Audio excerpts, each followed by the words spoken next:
Okay, so I heard you guys wanted to talk about a movie whose name I suddenly can't think of. Uh, the movie I just saw last night, Civil War. Wow, I'm still kind of out of it. As I mentioned earlier, kind of been sick, still sick actually. I'm just at the recovering phase, and had some really serious issues sleeping. So, Civil War. So, as always, this is a discussion, which means feel free to talk and tell me I'm terrible and that my opinion is wrong. The synopsis here is that it was a good movie. I rather enjoyed the movie. That's probably not surprising. It is an MCU movie. I can name on one hand the only MCU movie I don't really enjoy that much. I mean, it's not a bad movie. I'm referring to Iron Man 2, which is nowhere near as bad as can get. It's just really subpar compared to the rest of the MCU, in my opinion. Now, I know opinions vary on that a lot, actually. I know that I know that several of my viewers dislike this kind of thing. In fact, it's a bit of a shame that Kemek is not here for this discussion, because I actually wanted to mention something to him about this movie. See, Kemek earlier made the commentary uh, that... There we go. Kemek made the commentary earlier that the thing he didn't actually enjoy with regards to the MCU in general was its interconnectivity. The argument there being, if you have to see one movie to enjoy another movie, that's a bad thing. Now, I cannot even begin to disagree with that more. Um, but that's my personal opinion, right? I do get his opinion. I know people who have the same thought process of, well, I don't want to have to go play A or B or C game in order to enjoy it. I don't want to go watch A or C or B movie, etc. By the way, music volume, higher, lower? It's actually turned down way down right now. Actually, I'm going to do this. So now tell me how the music volume is. By the way, hi everyone. I know I didn't actually get to say hi earlier. So, um, this movie is the most interconnected movie of any of them. When I got out of the movie, Sis and I were actually discussing the differences between this and the other previous MCU movies. This movie was all about world building. I mean, there was a little bit... How's that for audio? There's a little bit of character stuff, and there was a little bit of plot stuff, and there was a thematic thing that actually was kind of abandoned about at the halfway point, and then picked up again at the last, 5 minutes. But overall, this was all world building. It was all fleshing out the settings, fleshing out the characters, fleshing out the new characters, fleshing out the old characters. Really showing how the different pieces of the puzzle kind of interconnect. You'll notice of course, this is my last warning, that of course we have spoilers all over the place. Yes, I agree, Bertus. I'm looking forward to seeing it again. So, for example, how many of you caught immediately the fact that the woman who was, thank you, Deacon, who was helping out Cap, the CIA agent, was the woman from Winter Soldier who was posing as his next door neighbor, and had some kind of romantic connections with him? How many people picked up on that immediately? How many people immediately recognized that the villain, bad guy, I shouldn't call him that, the leader guy, Ross, was actually the general from the first Hulk, the only Hulk movie, I mention this because I freely admit it. I'm kind of embarrassed. It took me a while to realize it was this. I mean, I knew it was Ross, but it took me a while to recognize that was the same actor who played him in the Hulk movie. In my defense, I usually think of the Hulk movie as totally unconnected to the rest of the MCU, because it is. We are up to a grand total of 3 references between the Hulk movie and the rest of the MCU. One mention in Avengers, the fact that the Hulk exists at all, and this now with Ross being in this movie. That these 3 are the only points of connectivity. So I kind of missed out on that. But I'm talking about the obvious stuff. There's a lot of littler, quieter stuff in the movie. I meant to take a notepad with me into the movie. I completely spaced that. I apologize, guys. So I don't have the kind of detailed notes I was hoping to have for this one. And as I said, I'm sick and I have a massive headache, and I had a headache then. So I have, I'm going off of pure memory, haze of pain memory here, so forgive me. And I got that problem right there. So, the thematic thing I mentioned, one of the things, yes it is, Tigzer, one of the things I found interesting was that the thematic significance between the two factions was very powerful, and it was very definitely a no right side, no wrong side kind of a situation. And I liked that, and I like that especially because I've actually read the Civil War comics, and I'm just going to be as blunt as I can. I thought the Civil War series in the comics were overall net negative, because there were a lot of different comics where some really stupid stuff happened. A lot of the writers used the Civil War arc uh, to as soapboxes, as ways to get personal writers, the real life writers, political agenda out there. There's a lot of contradictions in some things. Some of the characters would actually act completely different from the other characters. It was very messy, very poorly done, and just this jumble of blah. Right up until the last issue, and you know the one I'm talking about, which was awesome. But the point here that I'm trying to reach is that the underlying principle of the Civil War comic arc was something that I loved and still have debated literally to yesterday.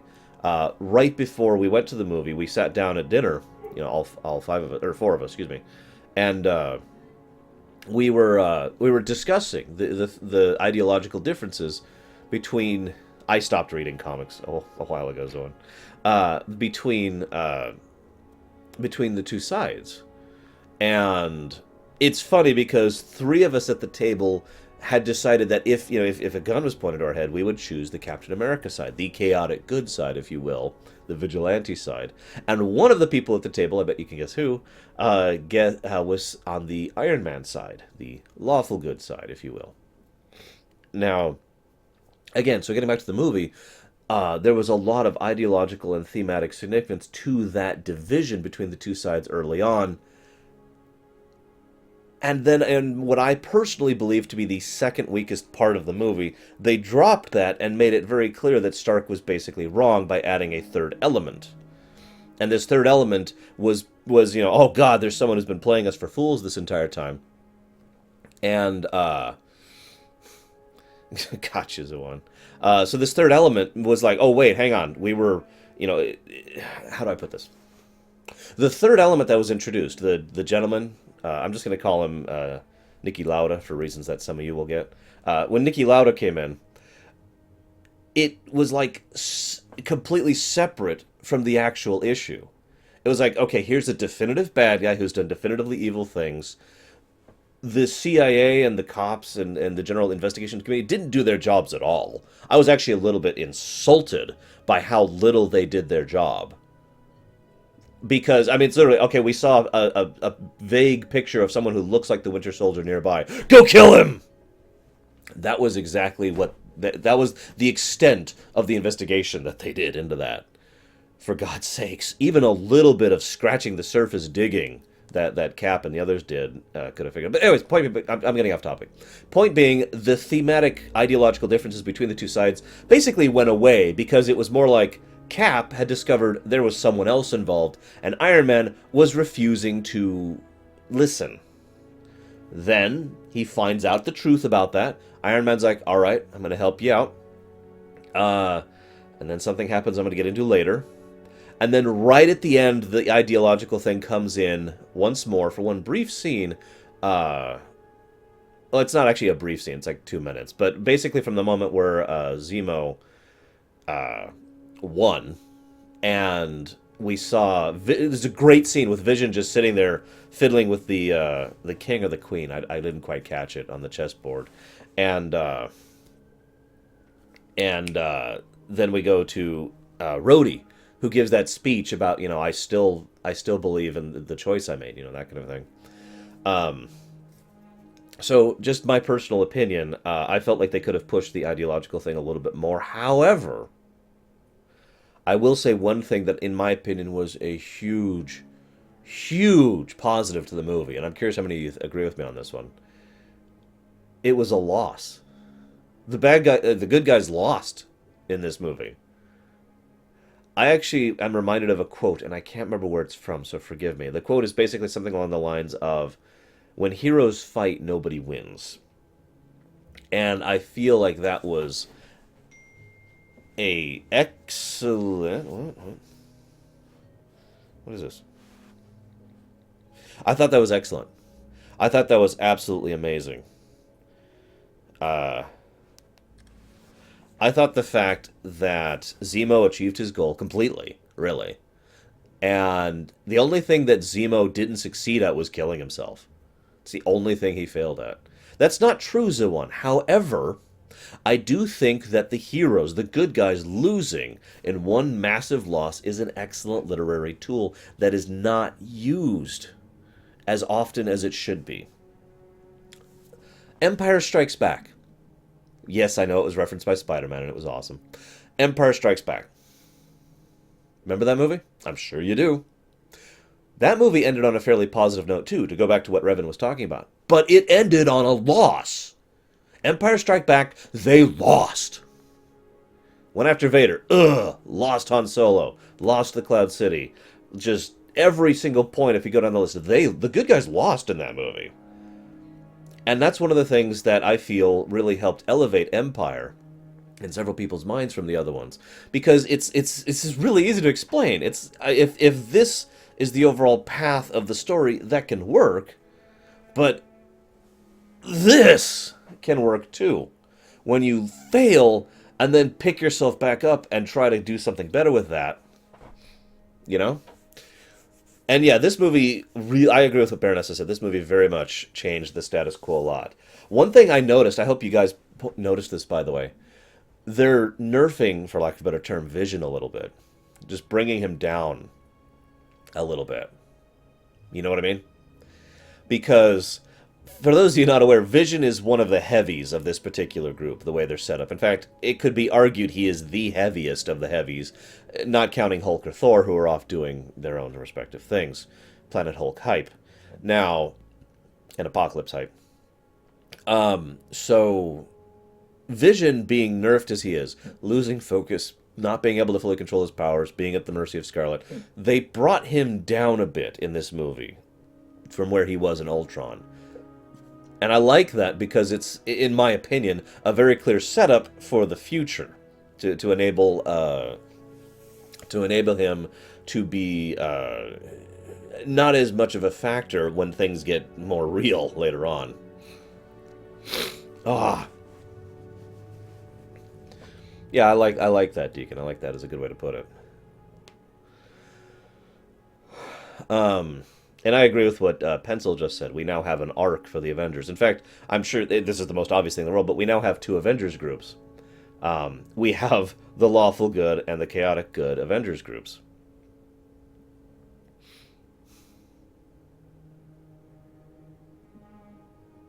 Well, Vision was very underutilized in this movie. My sister pointed that out too.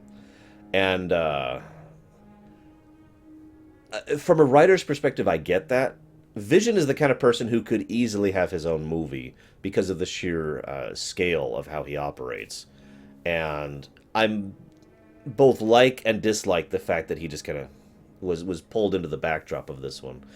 But I will say this: there were a lot of scenes in this movie that were chilling, in my opinion. Yeah, no kidding, Solder. But the one scene that really, really got to me personally most was when Wanda, by the way, great props to Wanda, the actress, and her overall presentation of this movie.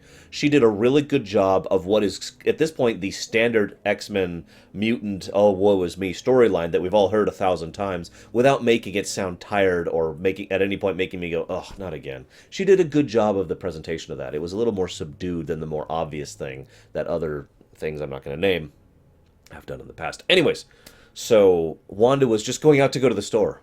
She was literally just going to go down to the store. And Vision's like, no, maybe you could stay here. Da, da. And then she says, no, it's okay, I'll go. And then he actually moves in and prevents her from leaving. That that one moment was just chilling to me because that is the velvet prison in a nutshell. And that is, in my personal opinion, one of the biggest flaws with Stark's mindset. He kept saying, I'm trying to protect you. He kept saying, I'm trying to keep you safe.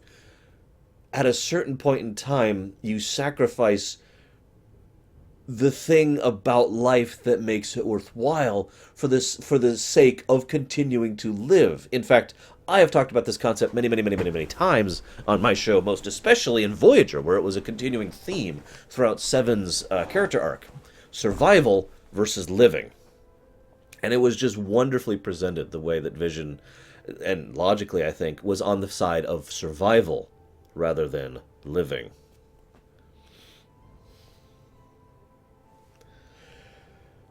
Now, Dios mentioned something that is true, and I will agree on you, actually, on this, Dios. The fact that there are two Avengers groups does mean that Zemo... Did anyone get my Niki Lauda thing? I'm just curious. The fact that Zemo didn't unequivocally win, I agree with that. But at the same time, and I mentioned this to my sister in the movie, some wounds don't heal. It's really hard to go toe-to-toe with someone and beat the crap out of them, or they beat the crap out of you. Yay, Baronessa got it. And to I don't even know how to put it. It's not the physical wounds that hurt after that battle at the airport. These two people were definitively against each other. And that is going to stick with them a lot longer than anything else. If I may pull a parallel. In Star Trek II, The Wrath of Khan, Khan succeeded in his goal. He won, despite his death. You know why? Because Spock died. Spoiler alert for a 33-year-old movie. Spock died, and that was his revenge. At the very end of the movie, Khan did actually succeed in taking his quiet revenge against Kurt. He didn't win, definitively. He was not, I will conquer and have power and all that. But at his goal, he succeeded. He wounded Kirk in a way that basically never left him. You know? Yes, I know they brought him back to the next movie, but my point remains. That is what Zemo did to the Avengers. They are now wounded mentally, emotionally. They are looking at each other like, you know, do you get it at all? Imagine how Vision and Wanda are going to interact in the future. Imagine how Bert and Hawkeye and Widow are going to interact in the future, you know? Although I loved the fact that Widow was kind of straddling the line. That was nice. I like that, just as a side. I'm sorry, Zeiss. Exactly, Deacon. Trust is the hardest thing to build. In my personal experience, it is the hardest thing to build, and it is almost impossible to rebuild. And that's funny Deacon points that out, because Cap and Falcon and Ant-Man and Wanda, they're... I feel like I'm missing someone.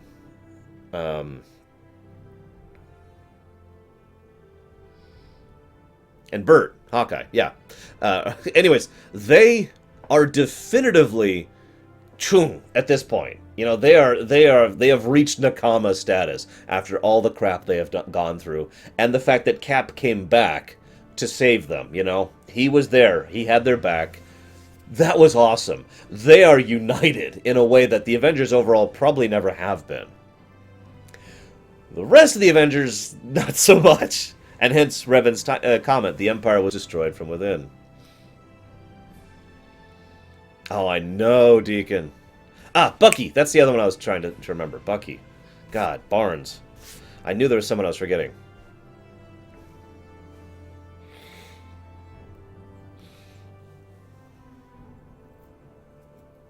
Yeah, that scene where Hawkeye was talking to Stark. Wow, that was powerful. That was extremely powerful. I don't know what else to say to that. I could probably dissect that, but that was a great great interaction between Hawkeye and Stark. And poor Bucky, I know. There's a line that actually made me just kind of jolt a little bit of just pain or shock or whatever, where Stark is demanding, do you even remember them? And his response was, I remember all of them. Can you imagine what that must be like? Can you even begin to comprehend what it would be like to remember however many dozens or hundreds of people you murdered in your life against your will? I mean, holy God. Now, as an aside, as I mentioned, I feel like the second weakest part of the movie was the fact that they just kind of... They made a situation where... I mentioned Stark was wrong, and some people disagreed with me. Let me clarify what I mean by that. Stark was wrong separate of the ideological thing. The ideological thing, if you paid attention, was not resolved in this film. It is still an ongoing issue. I liked that, actually. I like the fact that that is still something they have to deal with. But that's being pushed over to the side. In the specific situation with Zemo, Stark was wrong. He was refusing to listen.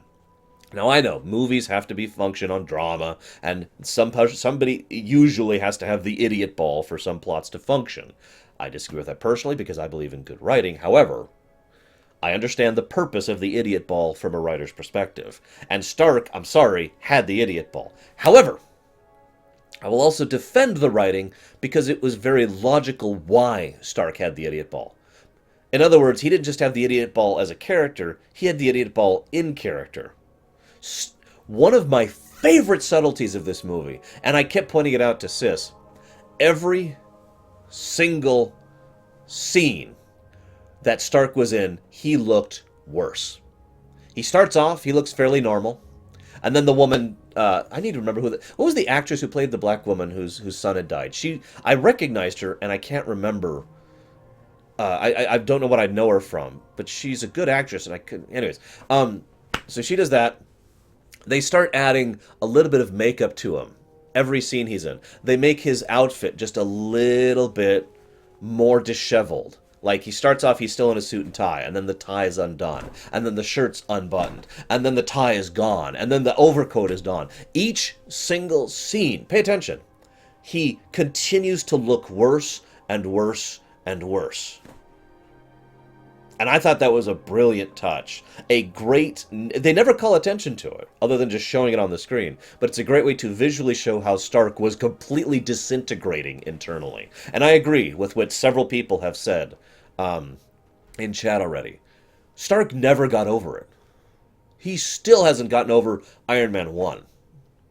He still hasn't gotten over Iron Man 2. He definitely hasn't gone along with Iron Man 3.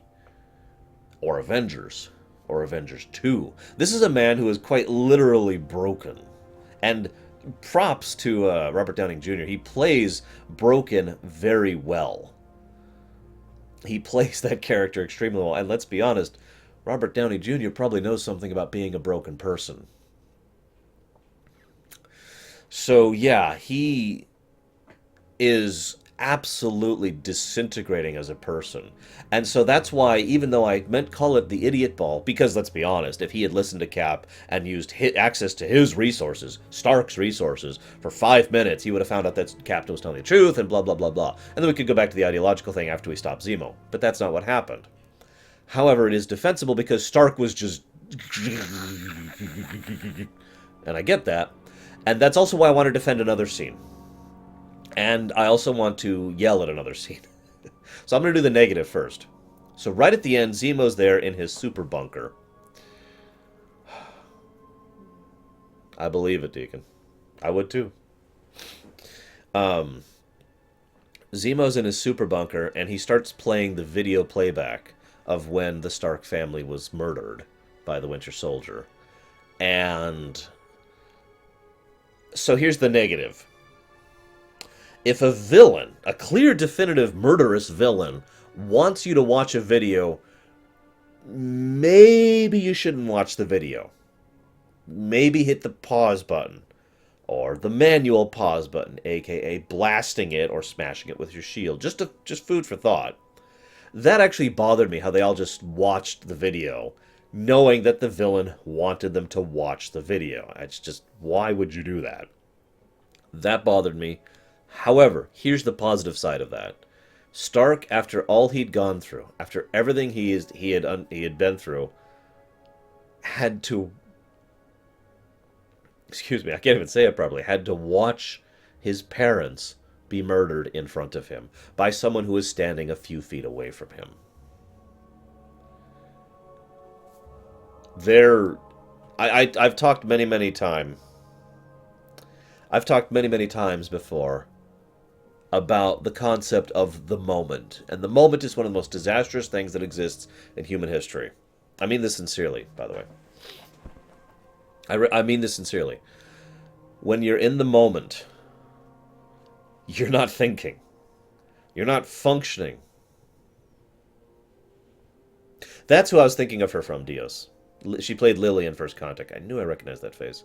When you're in the moment, you're not thinking. You're not processing. You're not considering consequence. You're not pushing through things logically. In the moment, we, as a species, are very stupid. We are, as Kay points out, we are basically an animal in the moment. I know I myself have been in the moment more than once in my life, and I've regretted every single one of those instances. I am sure a lot of you understand what it's like to be in the moment, and to do something that you have regretted, and may even regret to this day, in the moment. So I felt that Stark's portrayal of the moment, Robert Downey Jr.'s portrayal of Stark being in the moment, was very powerful and just spot on. Absolutely perfect. He killed my mom.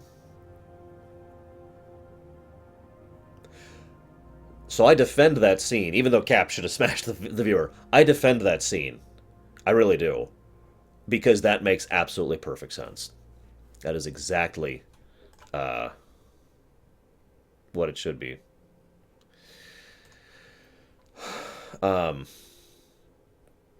Yeah, Cap was thinking logically, and he was right. Let's be honest with ourselves.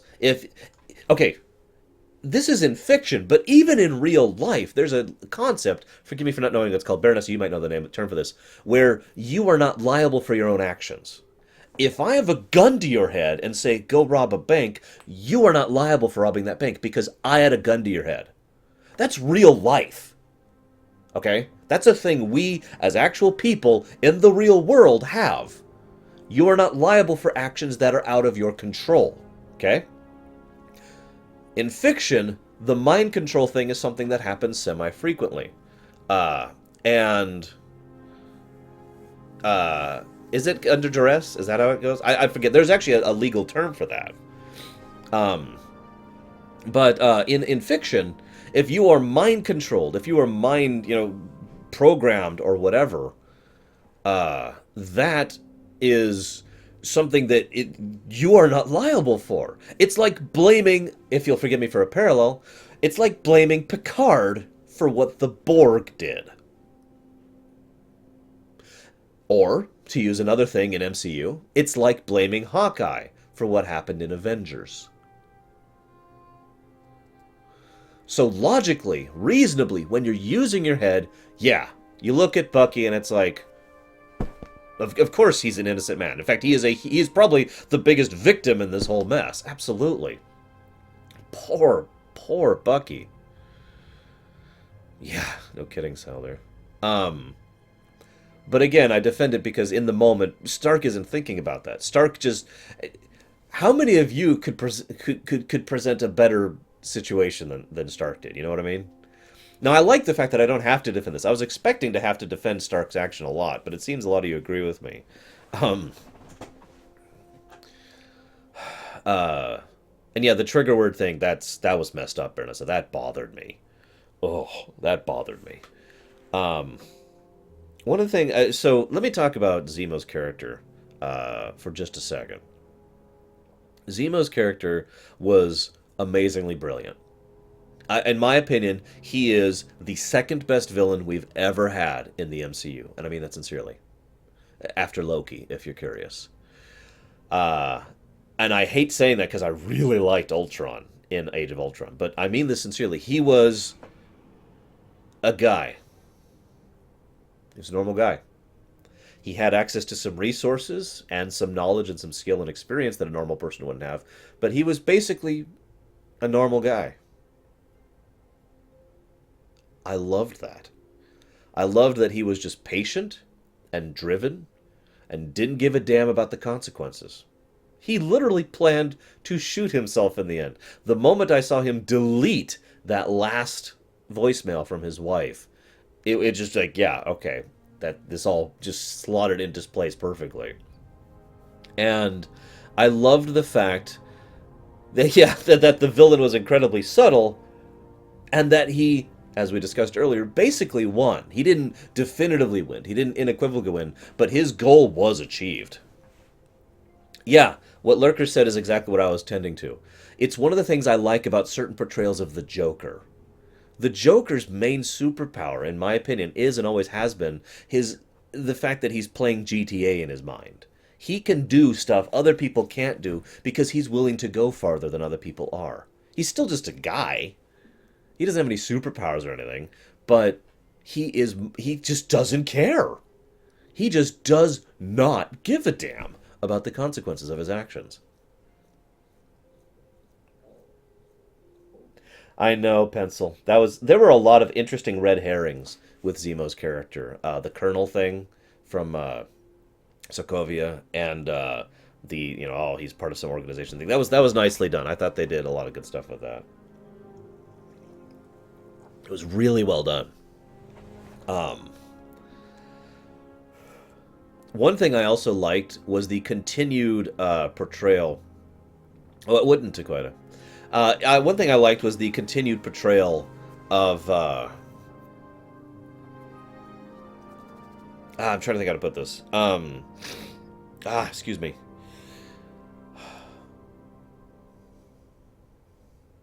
Yeah, no kidding, Samurai. No, I lost my train of thought. God, I'm sorry. Oh yeah, the Russian Winter Soldiers were another red herring. That was nice. um, Brilliant manipulation on his part. I really had something to share. It was continued portrayal, and I can't remember where I was going with that. Whatever. Let's talk about the big fight scene at the airport. So, no, actually, hang on. So I already mentioned my second biggest complaint about the movie, which was the fact that, in 5 minutes could have stopped the drama, and they could have gotten back to the ideological conflict rather than, this Zemo thing. My biggest complaint about the movie, you're going to laugh at me for this. My biggest complaint about the movie, by far, was the first scene. The entire series with Crossbones or whatever. Now, I know what you're thinking. Huh? Let me explain what I mean by that. Anybody out there ever heard of something called shaky cam? I hate shaky cam. I kept thinking, man, it would be really nice if I could enjoy watching this movie. But instead, all I see is... So I can tell that Widow is destroying people, and I can tell that Falcon's destroying people, and I can tell that Cap is destroying people. And there was a few cool moments there, but oh my god, the shaky cam in that first scene was terrifying and horrible, and actually bothered me. I had to do this. In case you can't tell what I'm doing here, I stopped looking through my glasses because it was giving me a headache watching that. Now, the good news is they stopped using shaky cam for the rest of the film. Thank you, God. But for that first scene, it's just, really? Really? That being said, I thought that what they did with Crossbones was actually pretty cool. And I also thought what they did with Wanda was amazing. This is a woman who has very, very little experience in controlling her power. Again, the mutant plotline here. And this is also a woman who, without much of a better way to put this, was kind of pressed for time. And so it was just like, oh god, quick! Explosion! And then she ended up killing a lot of people with that. Now, I don't blame her for that. In fact, she did the best she could with that circumstances. Simple logic will show you that if she had just let that detonate right there, ignoring what would have happened to Cap, a lot of the civilians standing around that area would have died instead of the people up at the building. So she probably minimized casualties. But of course, it makes perfect sense that she would be devastated over that. And yeah, Cap's face was just, oh, and he's just he's stuttering just a little bit when he gives orders to deal with it. So again, from a purely logical perspective, she did absolutely the right thing, and I'm it was just supportive and whatnot. But from a very human perspective, it's very understandable why a some people blamed her because they're idiots, and b why she would blame herself because she, in her own mind, failed. I loved Captain's comment to her as well. I forget how he phrased it, but he phrased it perfectly. Basically, if you let it get to you that you didn't save some, next time you might not save any. And let's be honest, that is the cold, pragmatic reality of the kind of work they do. You know? One other thing that really irritated me, that not like as a negative to the movie, I just wanted to punch Ross. He shows up and he starts showing them all this stuff. Sis had the exact same comment sitting right next to you. We're staring at it, it's like, okay, you're right, General Ross. I'm sorry. Next time an alien army tries to invade the world, we'll just sit back and watch. Would that be better? No? Next time Ultron plans to destroy all life on the planet, we'll just go ahead and have martinis on the beach. How's that sound? It irritated me to no end. And again, this is fully in character, both for Ross, the governments, and the people of the world in general, to look at that and say, oh, all this terrible damage the Avengers have done. And not realize that that was, as I just pointed out with Wanda, minimizing casualties. Yes, people died. Yes, there were civilian casualties. Let's be completely blunt here. If they hadn't interfered, it would have been immeasurably worse in all of the above circumstances. Now, he did have a point with Ultron. Even Stark admitted he had a point with Ultron, because that was his bad. But yeah, Ross was approaching that like a politician, in my opinion, which is very appropriate, I think. And, you know, yeah, the fact that he tried to use New York against them was aggravating. I can't believe he tried to use New York against them, for God's sakes. And the funny thing was, what Pencil just said is absolutely true. What Ross, if he had been an actual decent person, politically, professionally, and personally, is he should have tried to reach a middle ground with the Avengers, being like, look, you have done amazing things, but we need to try and find a middle ground. Try to hash things out, try to democracy. This is great, by the way. Oh, I know, Isaac, seriously. Ross himself has the line, forgive me for misquoting the exact wording, so paraphrased. Ross himself says, reasonable people get together and discuss things out. That's how that's how governments work, right?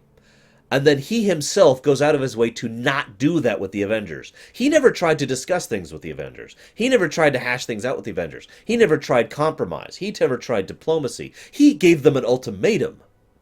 He bullied them. He rolled intimidation, not diplomacy.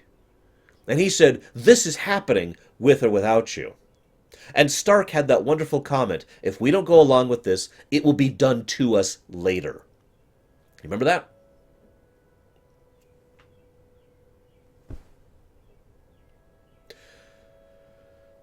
I wanted to punch Ross in basically every scene he was in.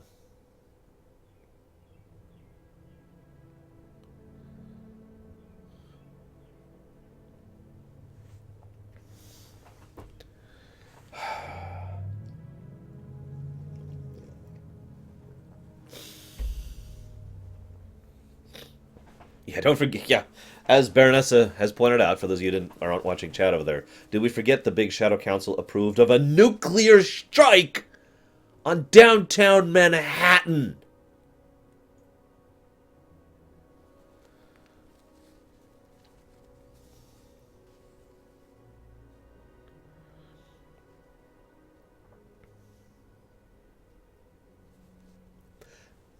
Hey, I gotta mute myself real quick.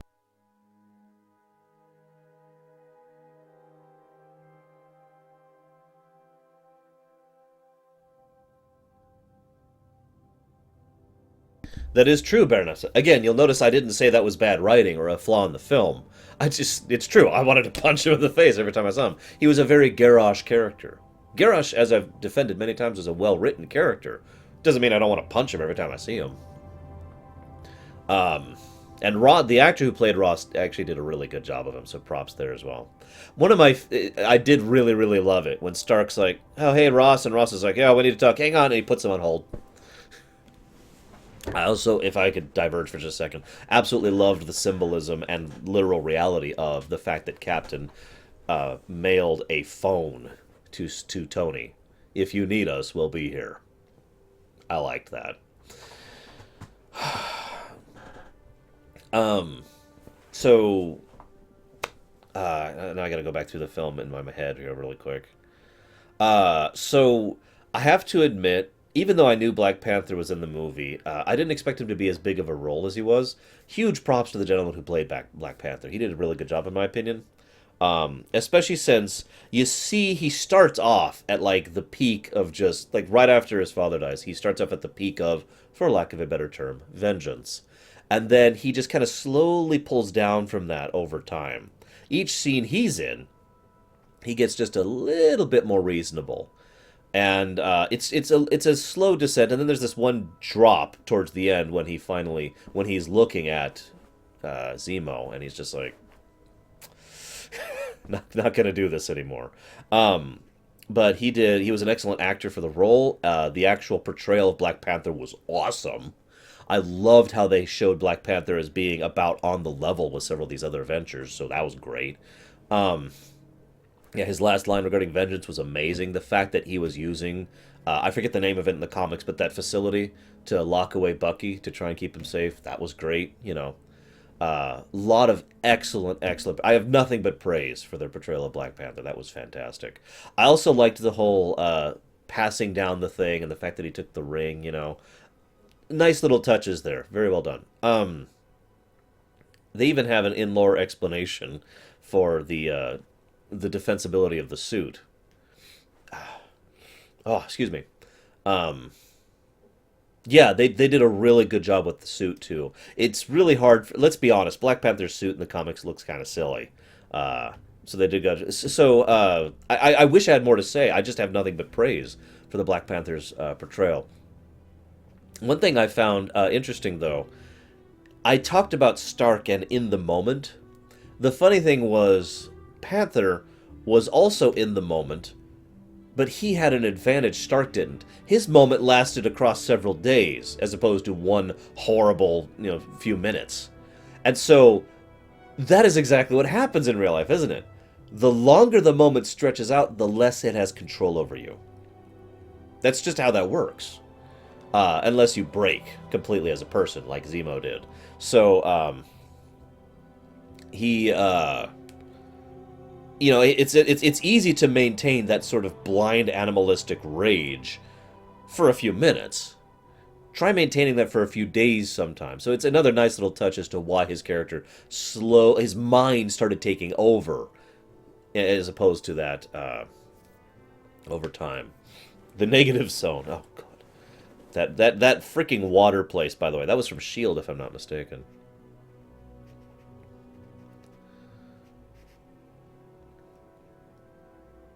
Oh, I agree, Leander.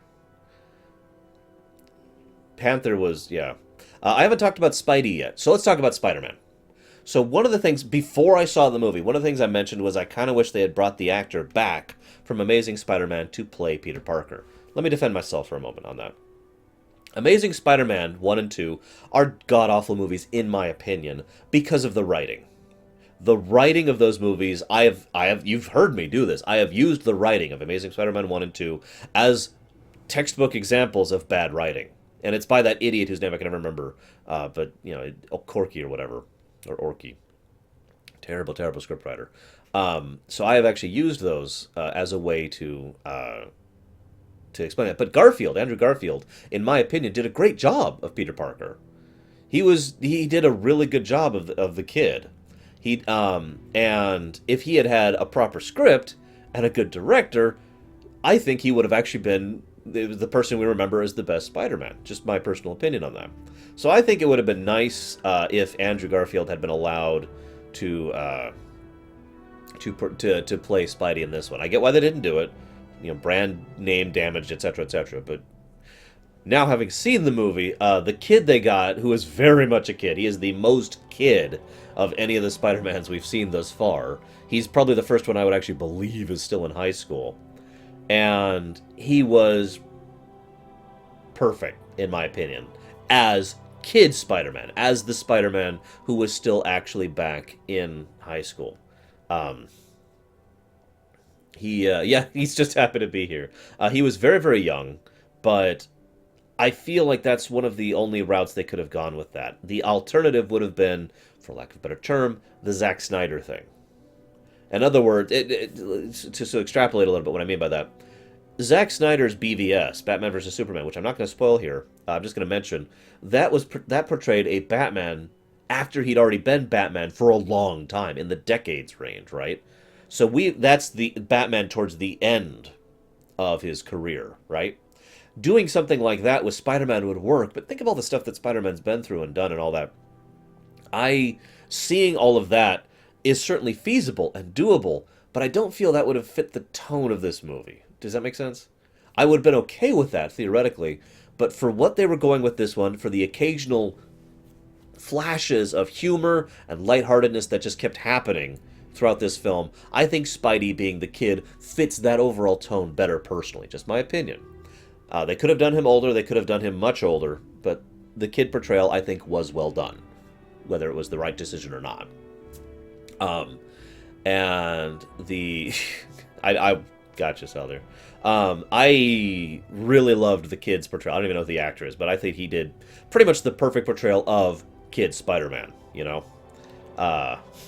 yeah, the fact that he just kept bantering through the fight was very Spider-Man, first of all. And then the fact that, I think it was Falcon, was like, dude, I don't know, you haven't been to my fights, but we're not supposed to talk this much.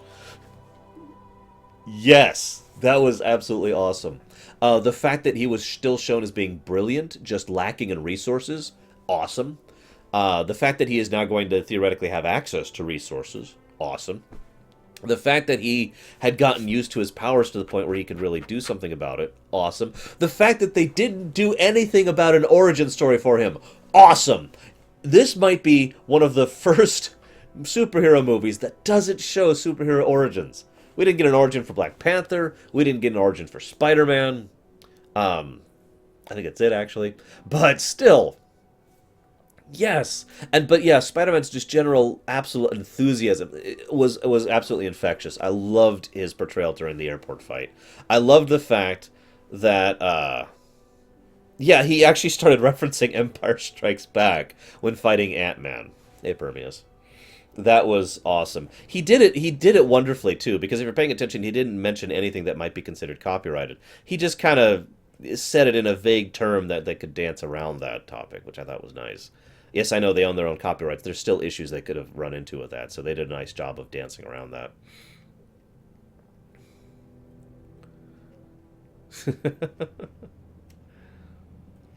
Yeah, the fact that they showed Spider-Man as strong as he should be, I liked, too. I've said this before. In my opinion, Spider-Man is a fairly high-tier character. Not the highest. He's not, like, super tier or whatever.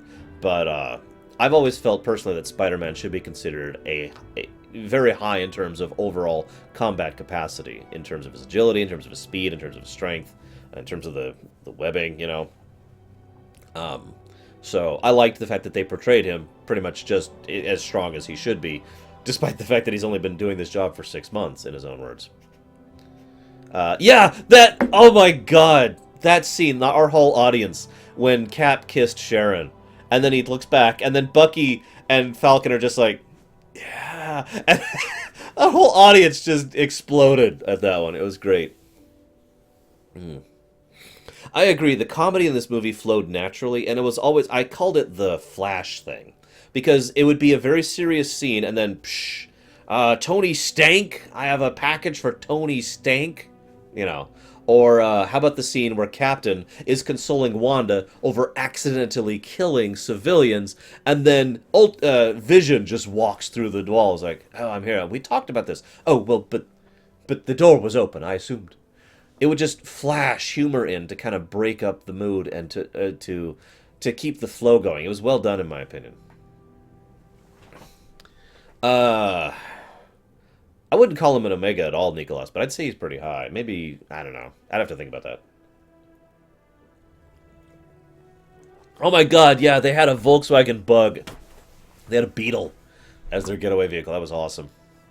Uh, yeah, as Fyrock points out, the other thing that about Spider-Man's power level is that he's really smart. That's always been part of his character. He is exceptionally intelligent. He's basically genius level intellect. And I liked how they portrayed that in this film, too. This is a kid who has no money, no resources, no job to speak of, and yet he invented the webbing. I liked that. Imagine what he could do with the resources of Stark at his back, for example.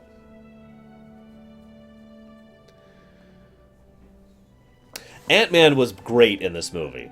I love the thing where he's like, hey, yeah, hey, Wanda, I know you too. You're cool. I like you too. Hey, Cat, wow, you are really strong, aren't you? Probably his Ant-Man's portrayal during the whole fight was perfect. One of the things I liked most about the airport scene, one of the things that is too easy for a lot of writers to fall into as a flaw in writing, is to rely on simply being overall powerful. And I hate to call him out on this, because I actually like Superman as a character sometimes, but Superman's a good example of this. Writers usually write Superman as just, he's strong in every way. And, you know, see you around, Guido. So Superman is just... but I liked the portrayal of the airport scene because each of the supers involved, each of the enhanced involved, were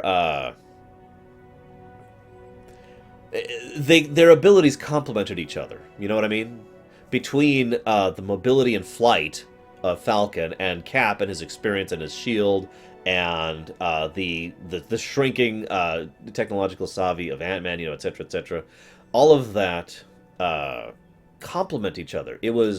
It's the whole point of a team, actually, if I could use a parallel to most video games. You know, you don't walk into a fight with one guy who is level 20 and everything. You walk into a team with 5 guys, and you've got your tank, and you've got your healer, and you've got your DPS. You know, you'd have different roles. It's very rare in my experience that superhero movies properly demonstrate that team mentality, and I thought the airport scene was pretty much spot on for that. As an aside, I loved the thing where Stark is flying around. Okay, so anybody on our side have some big and revelation about some hidden power they've been keeping back? Anyone? Anyone? We'll see, Darchmonster. We'll see. They did mention at the end Spider-Man will return, so I don't know what to make of that. I mean, this is Sony we're talking about. Exactly, Deacon. I mean, if you look at it from terms of statistics, Stark's team should have won. They had a lot of the heavy hitters on their side, and a lot of them are combat proficient.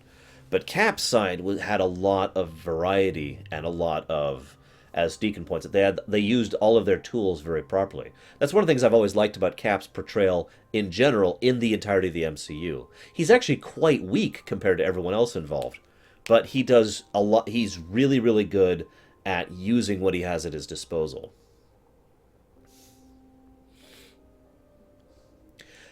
Oh, I did too, Baronessa. So when Rhodey was falling, I actually thought... So first of all, I liked the fact that Falcon turned around immediately as soon as he saw Rhodey fall. You notice that? Falcon was immediately like, oh god, going after Rhodey, trying to save him. First of all, I loved that. That was exactly correct. Remember, these people don't actually want to kill each other, despite the fact that they're fighting. Second of all, I thought what was going to happen was Falcon was going to catch him in time and save him from the fall. I actually thought Rhodey was dead when he hit the ground. I was just like... That just stunned me when he hit the ground. I thought he was dead. No push, no cushioning, no padding other than what the suit itself could absorb. Wow, he is lucky to be alive. Legitimately, he is fortunate to be alive at all. And it also kind of... again, was very appropriate and actually a bit of foreshadowing when Falcon says, I'm sorry, And then Stark just blasts him in the face because that's Stark being in the moment again. A much shorter moment, just a few seconds, but that was hinting at what was going to happen in the future with Stark losing it in the final fight.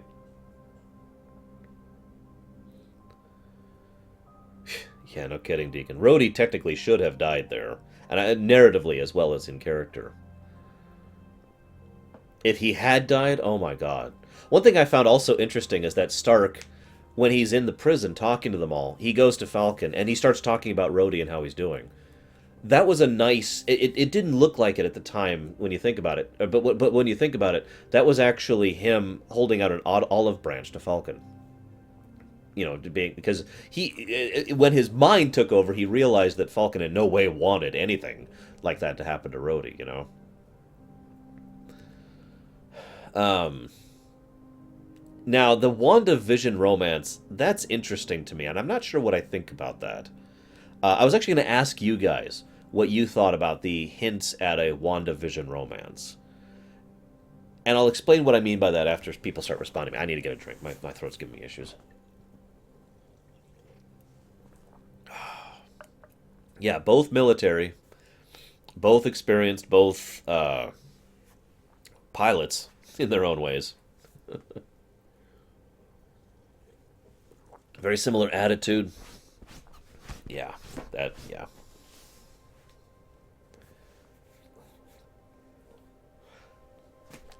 Well, let's not go by the comics, Baronessa.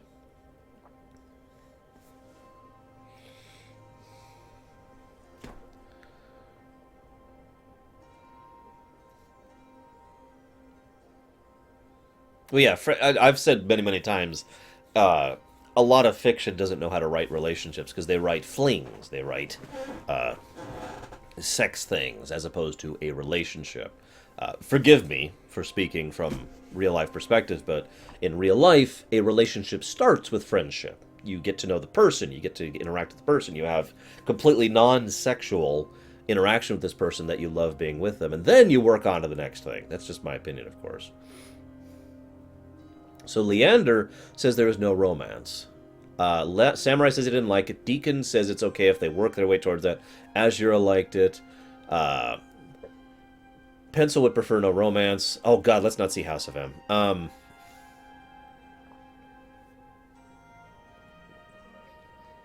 That I can see that, Dakota. Uh,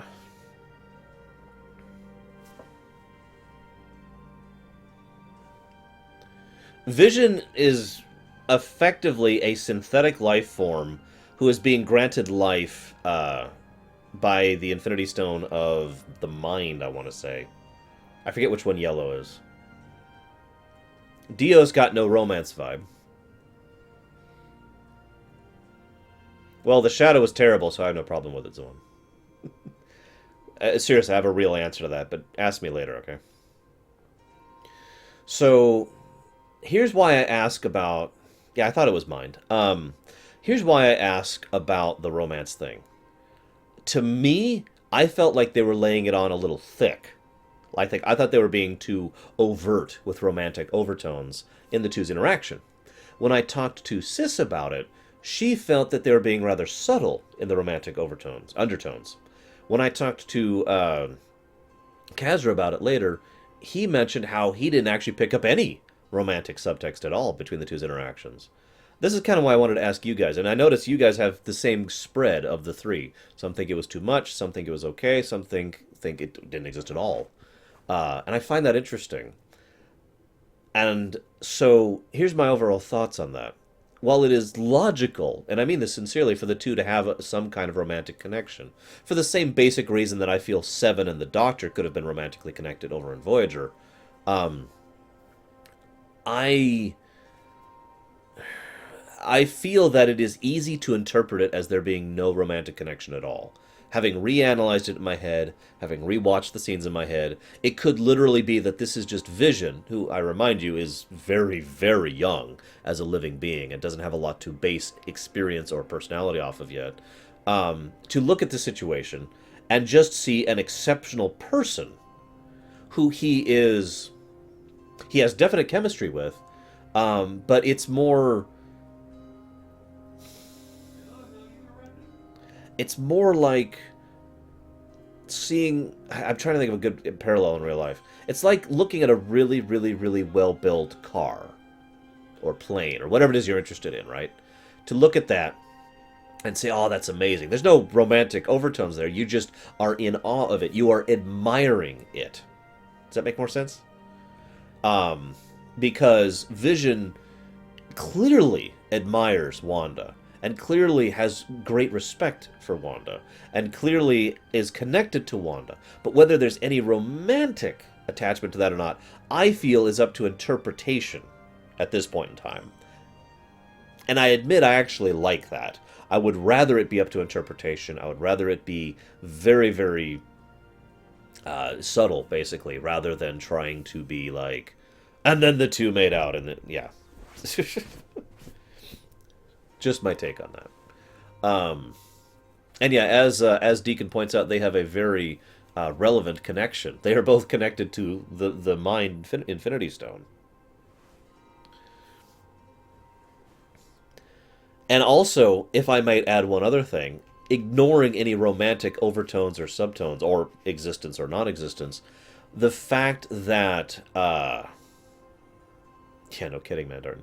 The fact that I didn't get it. Okay, let me finish my sentence. The fact that Vision, who is probably the second most supportive person of Wanda, the person who's just there for her, and granted, Vision got Wanda and Hawkeye and Wanda and Cap also had some definite connection there, but that was more like a father figure in both cases. Vision was basically more like a brother, which is especially relevant if you think about it for a moment. And Vision was trying to he was trying to support her. He was trying to be there for her, trying to give her, raise her spirits in his own terms. And then he prevents her from leaving.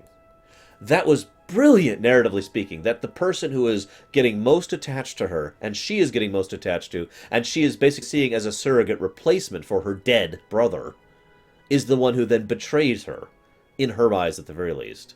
The one who then ends up being an obstacle to her, as Baronessa points out, more than once. That was brilliant, narratively speaking.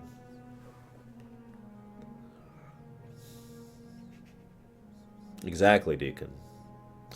One other thing that I wish they had done a little bit more with. So, if I could go back to the theme, the ideological problem, uh, in Authorism, I've never felt a power like this before. Sorry. Um, I do plan to see that movie too, by the way. The fact that so the ideological difference.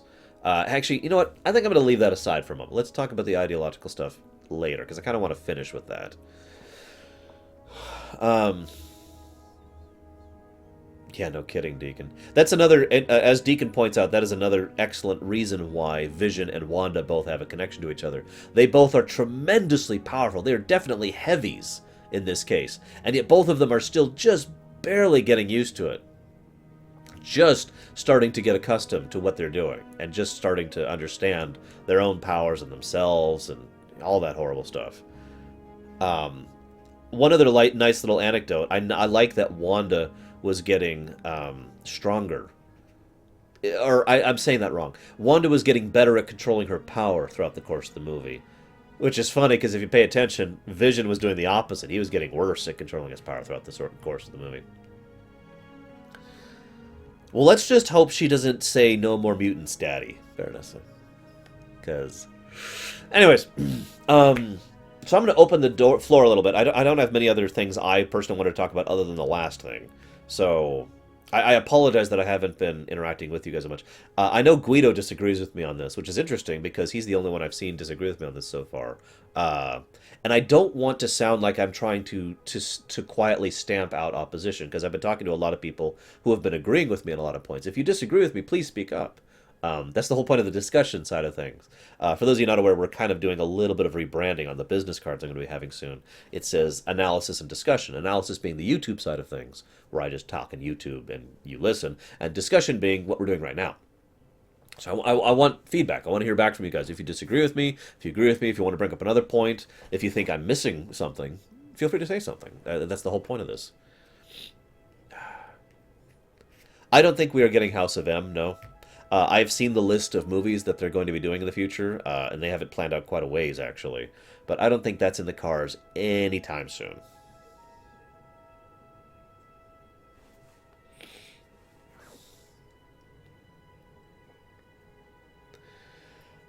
Yeah, thanks, Fox, by the way. Fox and Sony need to just stop existing. Oh my goodness. For reasons I will not go into right now, a friend of mine and I have been bashing Sony recently because of their things. Is this still? Yep, it is. I'm very much looking forward to Doctor Strange. Very much. Looking forward to Rogue One, too. There's a lot of movies I'm looking forward to this year.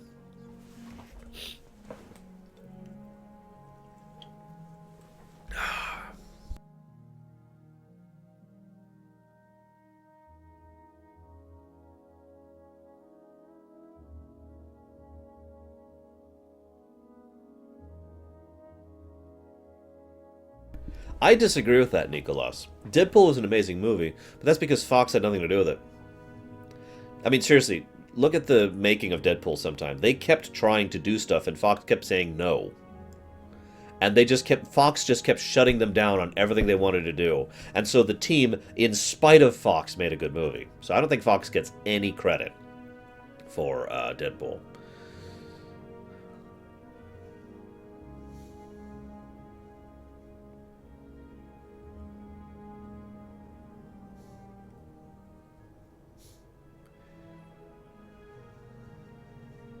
I absolutely do think that, yes, Baronessa. I think they're pretty much right on track for that.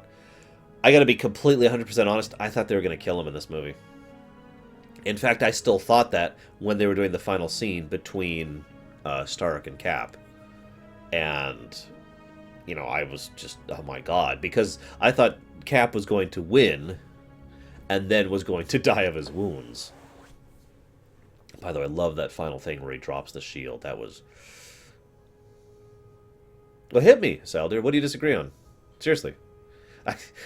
Say something, man. Come on. I am going to set up a poll just for curiosity's sake. Poll new. Which side, ideologically, would you support? Team Cap, Team Stark, neither. I am also from a real life perspective. No, unfortunately not, Kay. Yeah, that was awesome, Deacon. From a real life perspective, it makes sense to kill off the characters at this point. Robert Downey Jr. is so expensive at this point that it's getting difficult to even get him into further movies. And I can't think of his name, but the gentleman who plays Cap has expressed many times his interest in I'll go and start that poll now. Has expressed his interest in not continuing to do movies. In fact, he's already gone on record, I don't know if this is true or not, but he's gone on record saying that after he's done with Captain America, he's going to stop acting. And I understand, he actually has some real life... Chris Evans, thank you. He has some real life issues being around people and whatnot. Mental issues, so it makes sense that he would go for that.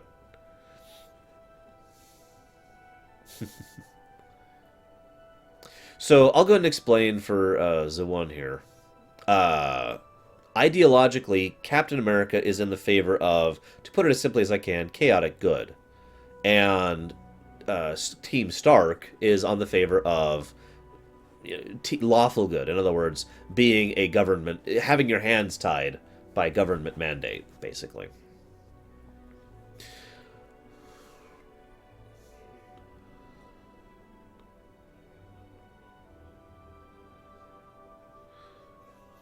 Meat. Okay, so why do you think that's out there? So, okay, let me just, since you're, to save you some typing, Salder, I'm going to assume that what you mean by that is that Bucky is as to blame for not trying to own up to things, for not trying to, approach Cap or approach the team and be like, look, because we know Bucky had his brain back. We know Bucky remembered things, right? So he should have tried to. He shouldn't have tried to just hide out and exist the rest of his life in the shadows. I'm assuming. And Cap was definitely being stubborn. I will actually agree with you on that. Not sure I agree with Tony reaching out to him. I'll talk about. You reminded me of something, Salder, so I'm going to save that over here to remember. Um,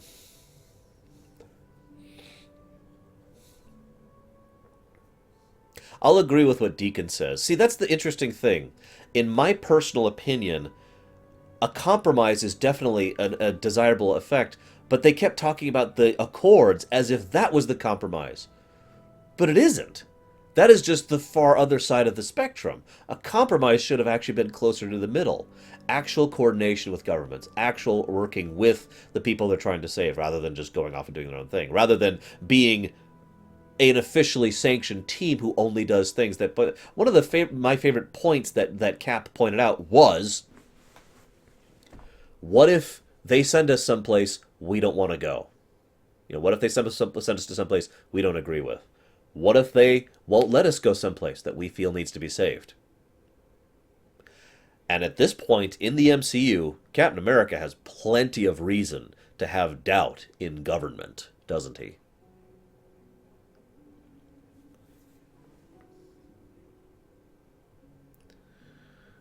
Yeah, I actually agree with you. Um, yeah, Isaac, absolutely. I guess I just mentioned that, but yeah, I agree with you completely.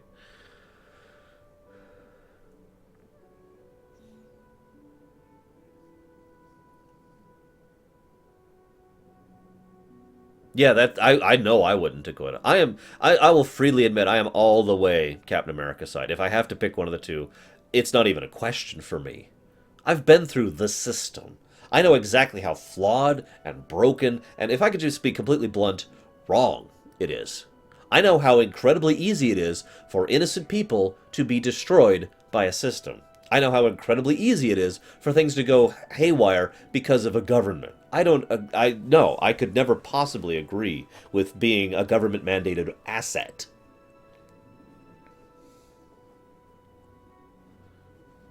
Now, I agree with you on that, Silder, actually. One thing that I found really upsetting was that Bucky was basically being a little bit too murdery when he was fighting against the German SWAT team that came after him. And in fact, Cap called him out on it, if you remember. He actually grabs one of the soldiers who's about to fall to his death and is like, "Come on, Bucky," you know. And it was meant as a lighthearted thing, but at the same time, I think it points to the fact that Bucky is going a little bit too far. Now, I personally think it's understandable why he's going far. This is a man who has been through hell and back in ways we don't have the ability to understand.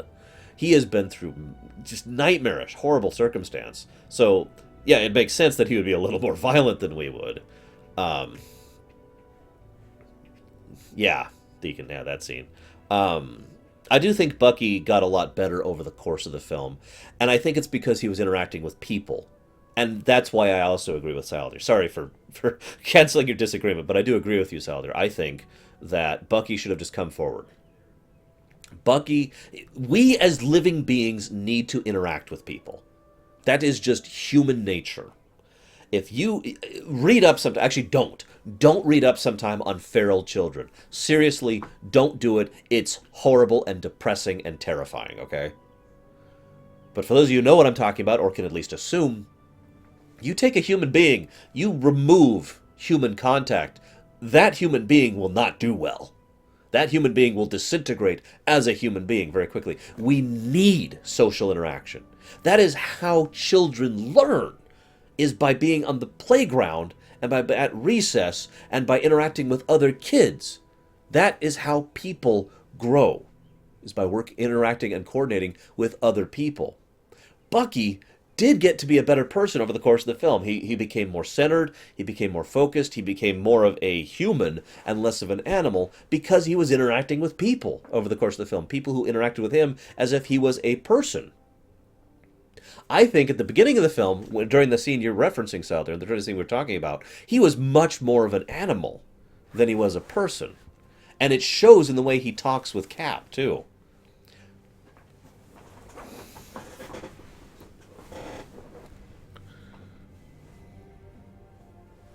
I agree, Zawan. There has to be a compromise, absolutely. And yeah, I will agree with you there too, Saldir. So Stark tried to approach the situation with, let's try this thing. If it doesn't work, we can bail out of it.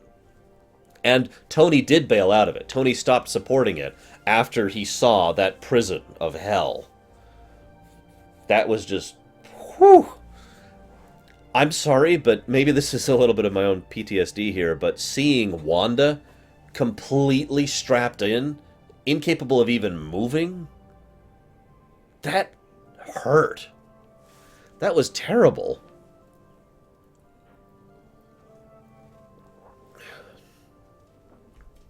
Yeah, I agree with you, Deacon. I will also so the other thing I want to remember, Saldir, with regards to your point. Um, yeah, exactly, Bernessa. Agendas, people. Um, Here's the thing. Let me make one thing very clear. Even though I ascribe more to Cap's side than Stark's side, I firmly believe there is no correct answer here. I firmly believe that neither side is better than the other. I believe that these are two things, and I want to talk about that later. I'm going to save that, but I just want to make that opinion of mine very clear. Um, oh, I know, Leander, Hawkeye's family, and he's in Supermax Doom Security Prison under the water. Oh my God. Anyways, so the thing I want to talk about with Silder, there was a scene which actually hurt a little bit, and it's the scene where Captain America almost signed the Accord. Do you remember that scene? Stark had reached out to him and was almost begging, was almost pleading with him to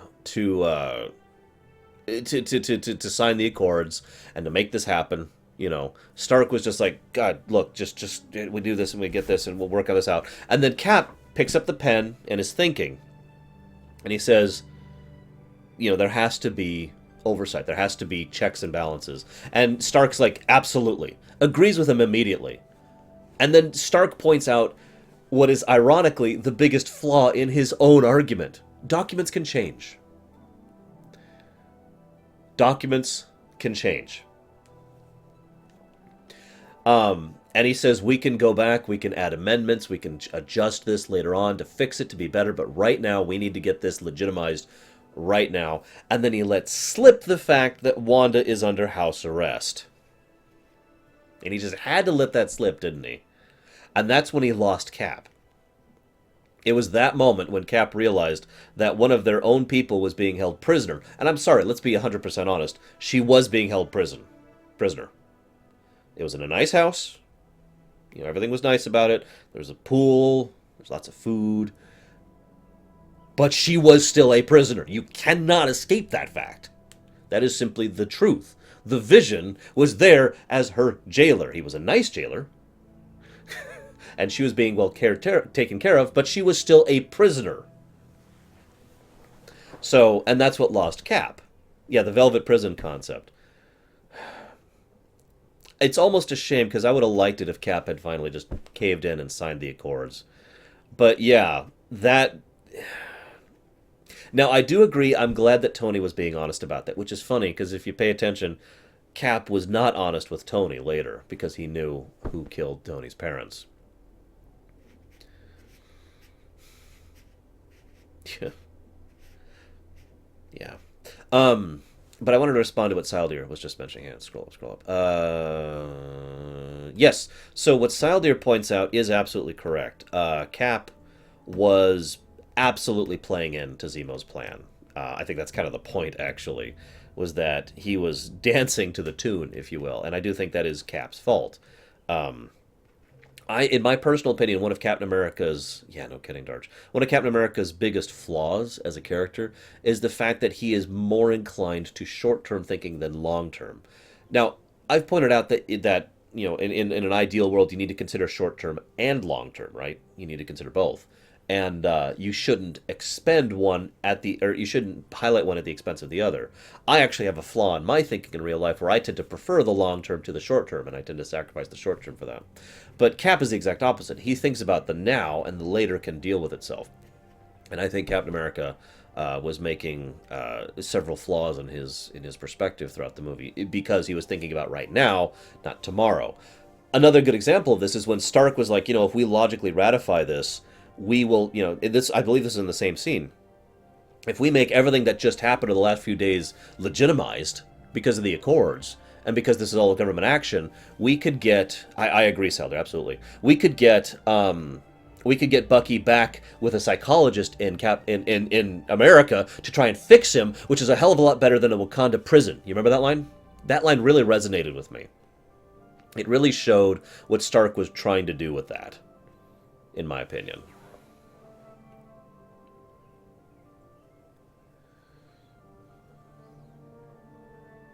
And I agree. Cap and Tony make an excellent team.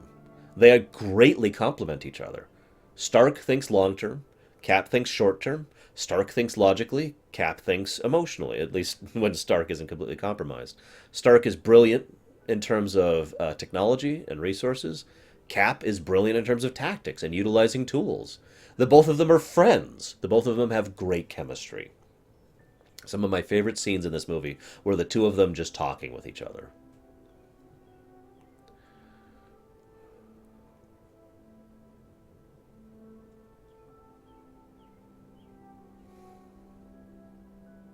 I'm not sure, Kezuka. I would say that that might be a side effect either of him losing control of himself or of the stone starting to assert its own control. There was a middle ground, Dios. That's true. Um, oh, one other thing I wanted to point out. This is just my personal opinion. Forgive me for being, forgive me for being honest for just a moment. I know I try very hard not to give my honest opinion about real life stuff on my show, but there's one line that pissed me off personally in the line. It's when Panther asks Bucky, Bucky says, "I didn't kill your father," and Panther says, "Then why did you run?" It goes back to an old quote: "Only guilty people run." I hate that quote. I hate that quote so goddamn much. It is so absolutely wrong. It is. I cannot even begin to explain how wrong that quote is. Only guilty people run, my ass. I also want to point out in this specific instance, they didn't go after Bucky to confront him or to imprison him. In fact, ironically, if not for Cap interfering and then Rhodey moving in, they wouldn't have brought him in alive at all. They went in with orders to shoot to kill, remember? With no proof, with no investigation, with no nothing.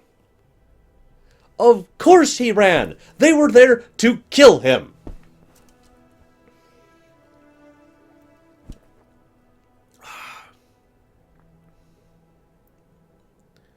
Yes, thank you, Lurker. I was hoping you would remember that quote. There's this wonderful quote from Babylon 5. We've already covered it, actually. Which goes along the lines of, "The guilty lie because they have no other choice, and the innocent lie..." Wait, hang on. That's not the quote I was thinking of, Lurker. There's another quote that's like that. What in the world is up with this? Oh, whatever. Yeah, why did you run? What? Hang on. Now I got to actually pull up. There's another quote I was thinking of.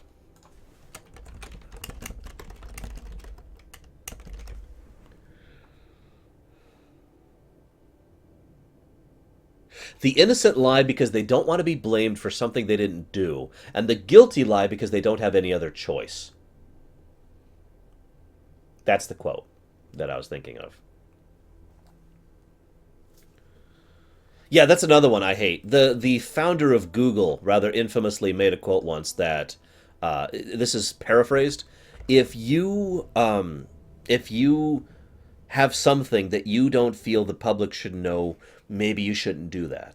The way it was being phrased was, if there is something you want to keep private, then maybe you shouldn't do it. Because, I mean, obviously, the only reason we'd ever do anything private is because it's something illegal or immoral or wrong, right?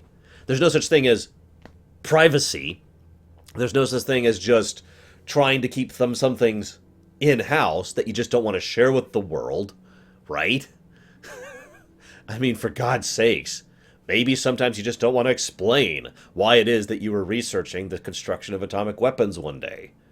Because you were curious about how exactly what happened if an atomic detonation happened on a molecule within blah, blah, blah, blah, right? You know, just I hate that quote. I hate that concept. And what Baronessa says is also an interesting point. The fact that the UN Council just sent people to kill the Winter Soldier without, again, no investigation, no detective work, no trial, no nothing. Go murder that man. Excuse me, I'm just going to say that how it is. That would not be killing, that'd be murdering at that point, in my opinion. And I hate to cross over that line on that one, but seriously. Yeah, that's another that's another good one, Rickard. So imagine if they had actually decided to become the hit squad of the UN of the Council. I mean, could you imagine them just being like, "All right, we found some guy, go kill that person."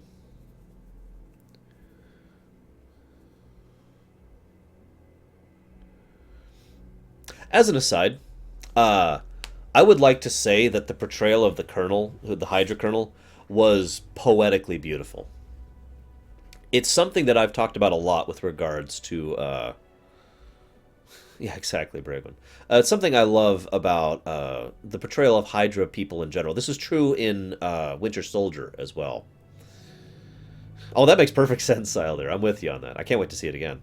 Um, to explain my point, I can't remember his name. The main villain of Winter Soldier, the guy who was also in charge of Shield, his dying words were "Hail Hydra." You remember that? And I talked about that actually back when we were talking about that movie. Um, you don't want to know, Zoan. Basically, it is still being pushed. Is the summary? Um, yeah, they're exactly, Deacon. They were true believers. They are genuine zealots in the cause. And there's a scene where the Hydra Colonel is going to be killed in a fairly horrible manner, actually. And yet his only response, his final words, was just "Hail Hydra." He refused to talk because he so firmly believed in the cause. That's just terrifying. And that is the danger of a true zealot.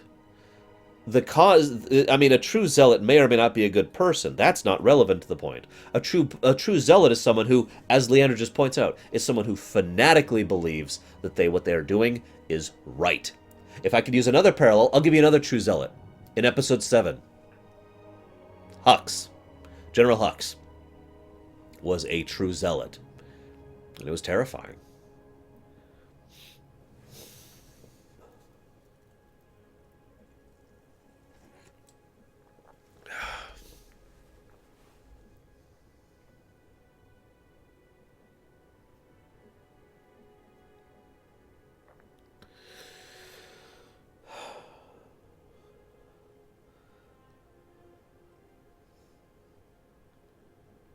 Hang on, I missed part of a conversation apparently. Oh, okay, I get it now. So let's see what the poll's at here.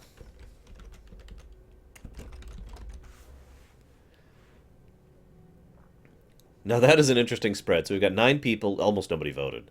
9 people are on Team Cap, 5 people are on Team Stark, 4 people voted neither. Uh, oh, Captain America is absolutely a zealot. It's just his cause is himself and his own belief in what is right, rather than most zealots. Most zealots believe in an organization, a piece of paper, a document. You know, again, Hail Hydra. Try to keep in mind, Hydra is not actually an ideology. Not really. It is an organization, at least in the MCU. So Captain America is absolutely a zealot. He's just a zealot of an ideology rather than an organization. Um, Hang on. I lost the link to the poll. I've literally lost it. Hang on just a second. See if I can find it. It's probably scrolled off, so I don't think I can. Ah, hang on. Hang on.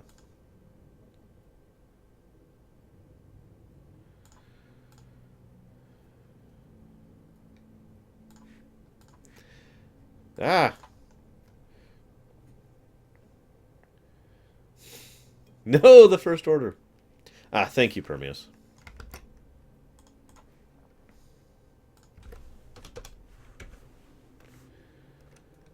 Okay, here is the poll. See, it's interesting you say that, Zawan, because I am the exact opposite opinion, personally. I would rather trust a dictator who is potentially good than a government body who is guaranteed to be bad in the net. But I don't want to get too much into that. We'll save that for Halloween, as we always do. So let's talk about the ideology thing. This is the final thing I wanted to talk about. Here's the wonderful nature of reality. You ready for this? Reality is a giant pyramid. It's actually a triangle, I guess. Bear with me, okay? The very bottom of reality, we have millions and millions and millions of problems, okay?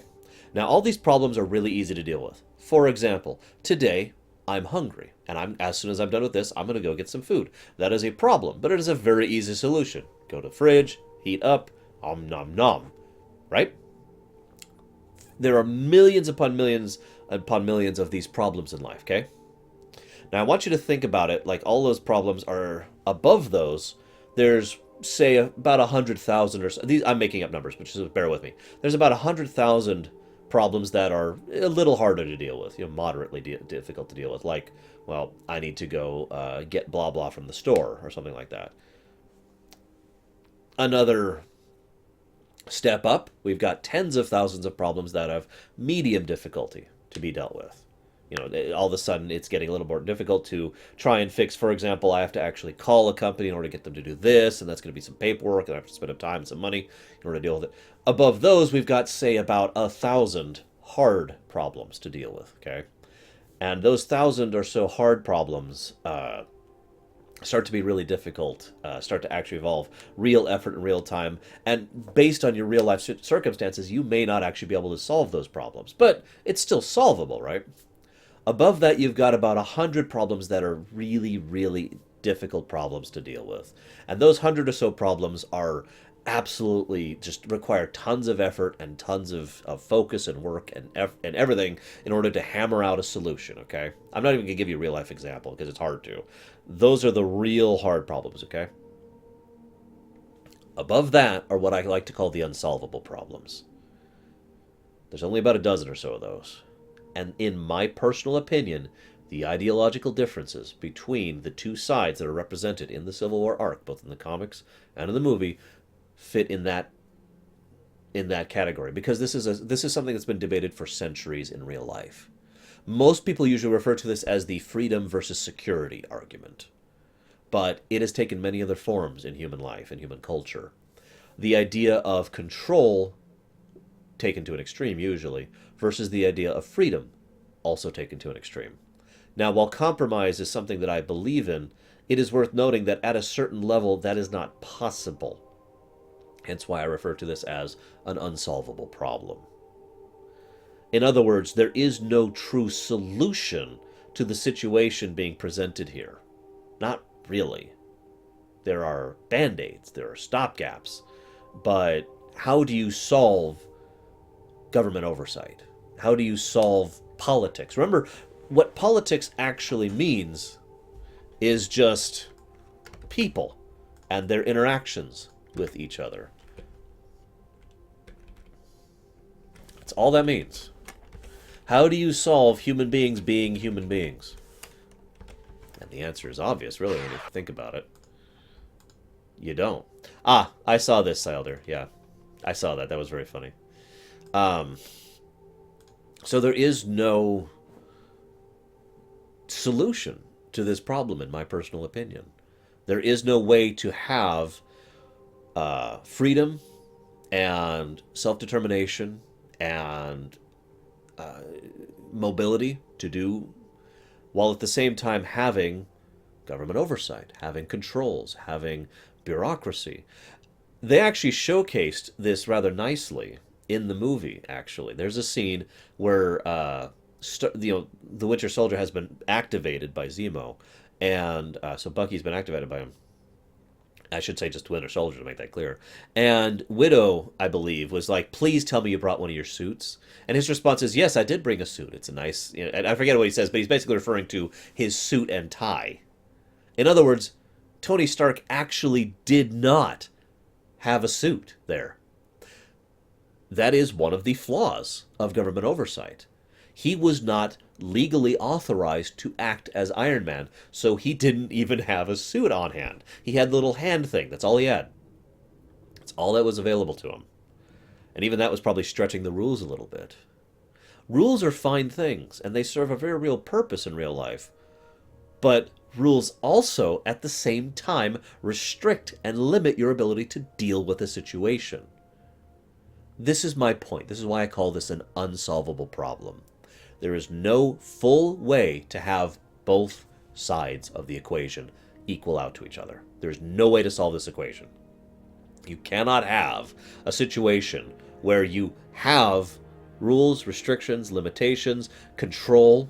You're keeping things proper. You're working through things. You're working with people while at the same time having the ability to act when you need to. It doesn't work that way. This is completely ignoring the reality of politics in this situation. Excuse me, let me use a different word. This is completely ignoring the reality of agendas being in this situation. Cap himself points that out, and Stark kind of see around pencil. Yeah, exactly, Leander. Cap and Stark both point this out. People have agendas, you know. Those agendas change, you know. See, I'm not even talking about that zone. I'm not even going to talk about that. But laws, let's be 100% blunt about something for a second here. Laws are just words on a piece of paper that can and do change constantly. Anybody ever heard of the term case law? For those of you not aware, at least here in the States, the way case law works is if something happens legally and then it is appealed, it has to go through the Court of Appeals, and a judgment has to be made on whatever the circumstance happened, that creates new case law. Now, for those of you not aware, here in the United States, case law basically dictates law.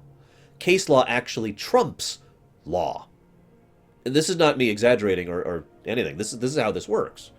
If you have a law that says something that cannot be authenticated cannot be added, and a case law says, well, I'll allow it because someone says it's authentic, case law trumps law, even though the law fully applies, even though the law is 100% binary mathematically proven, even removing people from the equation, case law trumps the law. I point this out because there is so much possibility of flaw in law, in legality, in government. People point to major documents like the Magna Carta or the Constitution as saying, well, that governs the world, or excuse me, that governs the country. But that's not actually true. I will agree that forms a foundation for a governmental body, but after that, the governmental body kind of does its own thing. There's this wonderful quote, forgive me for paraphrasing here, but it's that when you have an organization that doesn't have, at a certain point in time, any given organization's only purpose becomes to self-sustain itself. In other words, after a certain point in time, just about any organization of significant size is going to stop being about whatever the original core tenets were, and it's going to be about continuing to exist. If I might pull another real-life parallel here, and I really am trying to avoid the politics topic here, but the United States Senate, Congress, right? What is Congress's purpose in existing? Now, I know what you're going to say. Well, they approve and pass laws, and they meet, blah, blah, blah, blah. All the actual things that on paper are their job. That's not what I'm asking. What in reality, not legality, not on paper, not what it's supposed to be, in reality, what is Senate's purpose in existing? Or, excuse me, I'm saying that wrong. What is Senate's purpose? What does it do? What does a senator spend his or her time doing? How much time and effort is spent by senators trying to keep their position, to try and shack up with more senior senators, to try and please their constituents, to try and perpetuate Congress. Congress exists to perpetuate Congress. Now, I'm going to try to pull away from the politics situation here, because I know that I've got that rule, and I've basically already broken it here. But I want to go ahead and I defend myself on this because this is extremely relevant to the Stark versus Cap argument. When you have an organization whose only purpose is self-perpetuation, when you have governments in charge of superheroes, that is a terrifyingly dangerous situation, in my opinion. You know what's also a terrifyingly dangerous situation?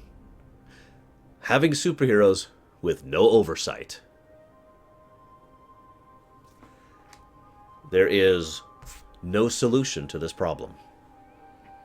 There is no actual way to balance out the equation. The only thing we can do is try to meet a compromise. Now, in my personal opinion, a compromise between the extremes of the Stark and the Cap mentality is possible. I do think that is available. I do think that's on the table. Yeah, no kidding, Deacon. I do think it is available for them to try and go ahead and meet in the middle. Why not have coordination, cooperation? Why not have the Avengers be recognized as an actual organization who has, without not reaching to the extreme of government oversight, but government interaction? Involve the governments in your policies. Involve the governments in what you're doing. You know? But at the same time, yes, Yo Dripple, we're still in spoilers forever. I'll actually shut down the stream when we stop spoilers, just to make it absolutely clear. Yes, I know, Revan. Just try to interact. And at the same time, the government, so to switch, so I'm arguing why Captain is wrong. Let's argue why Stark is wrong. The government's having the ability to just veto your ability to deal with a problem is a dangerous situation. Now let me explain why that is. Bureaucracy. Now, bureaucracy has its own purpose in real life. Ignoring all jokes, let's just speak from a real life perspective. Bureaucracy serves a real function. However, the jokes about bureaucracy exist for a reason, and that's because the entire point of a bureaucracy is to distill to the point where no individual, not even small group of people is making a decision. That is the actual function of a bureaucracy in real life organization, okay? A bureaucracy is there to make sure that one person is not making a decision. It's there to make sure that 50 people are making decisions. Exactly, Saldir. Now, that has its purpose. That does have a real life function. But to give you a direct example, let's say, I don't know, Ultron is raising up an entire chunk of Sokovia and is going to drop it on the planet to wipe out all life on the planet. They had minutes, maybe hours to deal with that. Imagine if they had to go and get oversight. Imagine if they had to go to the government and say, we need to go deal with this. Imagine if red tape got involved. Imagine if bureaucracy got involved. Now, there are ways around that, too. Which is, if you kind of, my point overall is that there are issues with both sides, but there's ways to weave around them. There's something in military terms, and I can't remember the term of it. It's basically the emergency situation, I need control right now. And I forget what it's called. But, for example, a naval captain, I know this is true in the Navy, in the United States Navy at the very least, a naval captain can say, I'm ignoring everything else right now, and I'm doing this because emergency protocol. Now, those emergency protocols are written extremely vaguely. Imminent threat, thank you. Those protocols are written extremely vaguely, specifically to try and ensure that you don't have to go through red tape if you need something now. And that's also kind of balanced because the way that works is afterwards, you have to own up to it. If you made the right choice, if you made the wrong choice, if you made a pseudo in-between choice, you have to be able to go before a board of I can't remember the term right now. You have to go before a board of people and say, this is what I did, this is why I did it, this is how I did it. You have to be able to stand up and own up to the whys and the wherefores. So, to kind of balance this out, the Ultron situation, right? let's just say they were ratified by the government. The government's like, well, we need to go through the proper channels, and the Avengers say, no, we're going to go ahead and do the imminent threat protocol, and they go deal with it, and then they come back, and then they have to answer for it. They have to walk in front. Yeah, exactly. Accountability. They have to walk in front of the people and say, this is what we did, and this is why we did it. And one thing that I absolutely would have loved about that kind of accountability and that kind of interaction, one of the things that Ross pointed out, really, again, I just wanted to punch him every time I saw him. One of the things Ross pointed out was that, in his opinion, the Avengers didn't care about the collateral damage they did. And there's this general consensus in the way the movie was portrayed that people, all the people of the world didn't think that the Avengers cared about the collateral damage they caused. But we have demonstrably seen that is not true. In Stark, in Cap, in Wanda, in Vision, we have seen many times that all of those people actually are very physically, visually hurt and affected by the collateral damage they're causing, by the casualties of their actions. Standing in front of an organization, going up for accountability, giving them the truth in the face and saying, look, this is what we did and this is the horrible cost of it, would help, I think, to add humanity to the Avengers, which I think would help ease things over tremendously and add to that whole compromise mentality. Now, Dios mentioned something earlier. I gotta scroll up because it's gone off the screen now. Yes, so Deacon points out, if accountability happened, Ultron would not exist. I'll actually agree with you on that. So let me use a slightly different example. Let's say New York is being attacked by an alien army. While the Ultron situation was a little more of a gray situation, there was really no denying that the Avengers had to step in when it came to New York. Which is funny because even in the first Avengers movie, if you remember, they were already bashing the Avengers for their actions in New York. Talking about the damage done, talking about the Avengers have to own up to that and pay for the, blah, blah, blah, blah, blah.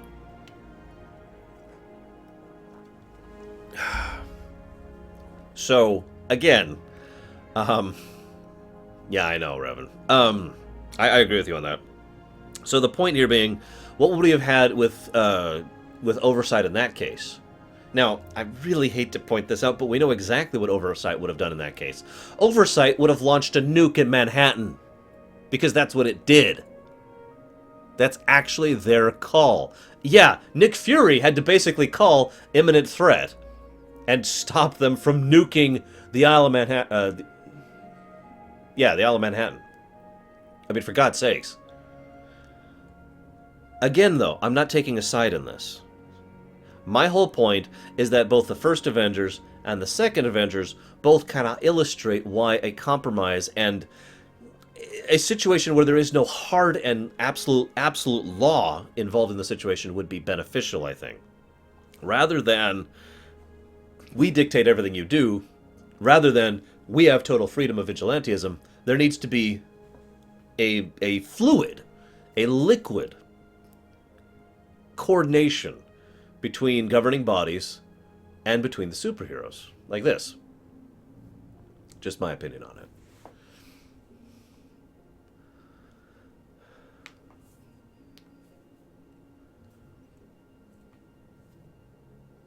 Yeah. They could argue that, Dios. I could see someone arguing that. I'd probably punch that person for arguing that.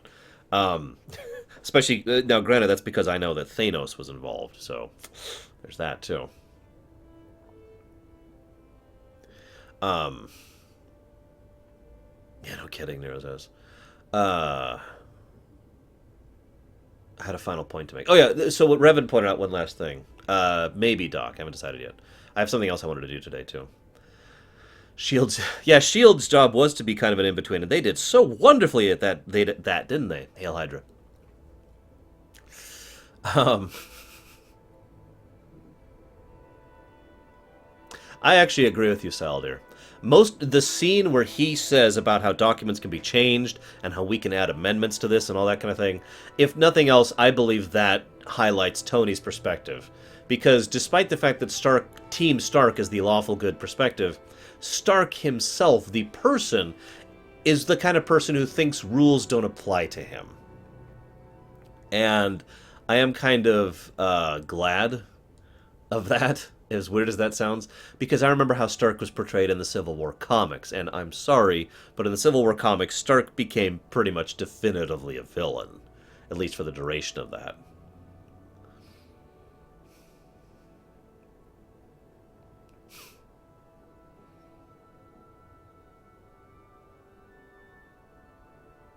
Some terms and conditions may apply. Uh, So this is why I find the Civil War ideological thing fascinating, and it's why I mentioned that I think it's a bit of a shame that they actually leaned away from that for the remainder of the film, and it started becoming more about Zemo and his plot and people's lack of willingness to talk to each other than about the actual problem between the two. That being said,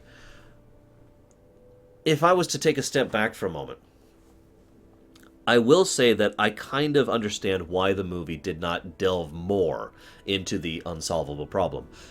Because it's an unsolvable problem.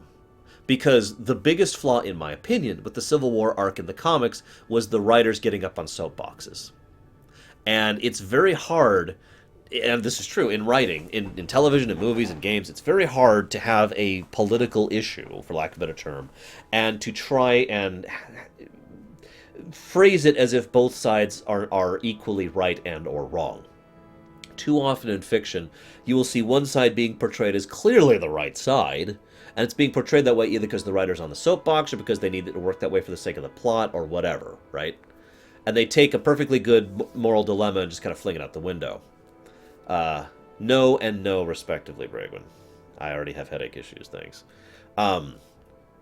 So yeah, exactly, Samurai. They didn't actually go into agendas. They showed both sides of the argument, and in my opinion, I think they did a good job of showing both sides of the argument.